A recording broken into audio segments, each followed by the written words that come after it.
Well, it's not just MP second home allowances that are under a new level of scrutiny. New EU rules from this year mean that member states have to declare who's receiving what from the Common Agricultural Policy, the CAP.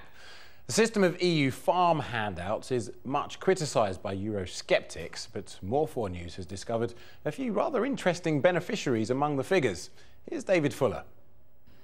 3 Conservative Party MPs, wealthy landowners, each of them known for a certain lack of enthusiasm about the European Union. But More4 News has discovered over the last couple of years, each of them has received hundreds of thousands of pounds in European subsidies. Their farms are entitled to the money under the Common Agricultural Policy. I think there is an irony, I think there's a paradox that there are people, prominent Conservatives, who benefit greatly from the workings of the Common Agricultural Policy above all policies. Because when people talk about the iniquities, the supposed iniquities of the European Union, very often the Common Agricultural Policy is quoted in that context. So I think there are political questions, and those are the ones I want to stress rather than the personal questions. Michael Ancram received over £200,000 for his farm on the Scottish borders over the last 2 years.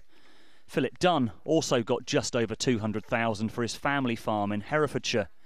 And David Heathcoat-Amory was awarded nearly £115,000 for his farms in Scotland.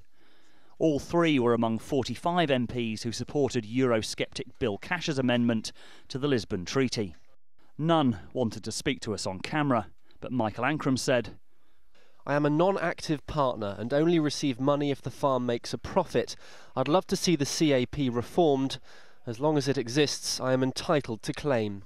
Philip Dunne also agreed. The CAP is in need of reform, but this has to be done at an EU-wide level so as not to disadvantage UK farmers by unilateral action. And David Heathcoat-Amory said, "This is not a conflict of interest. I have never engaged in debate on the matter.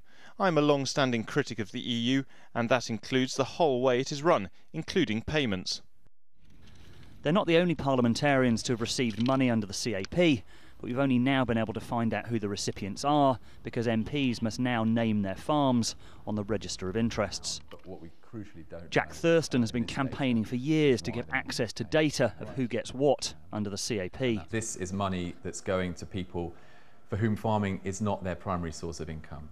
And this is the story that we find again and again when we look at this data. The bulk of the money, it seems, is going to big companies and wealthy landowners. The total so far in the House of Commons is £750,000, of which the vast majority is claimed by rural Conservative MPs. Labour MPs have claimed nothing under the CAP. Lib Dems have claimed nearly £100,000. These Commons claims are dwarfed by those from major landowners in the Lords. They've claimed a total of well over £3 million. One of the MPs who would talk to us about his claims was Liberal Democrat Roger Williams, who owns a farm in Wales. He said that following on from the MP's expenses scandal, it was important the public didn't see the CAP claims in the same light. Well, I think they shouldn't confuse the subsidy that farmers get from the European Union and the Common Agricultural Policy to the profit that is made in that business. Very often, having received the subsidy, then there's still a loss on the business because up until quite recently, commodity prices have been very low. Lamb, beef prices, particularly in the upland areas, are low. And so profits have been small or sometimes even resulting in losses. Financial losses are not the only losses for farming MPs. Also lost forever is an era of secrecy.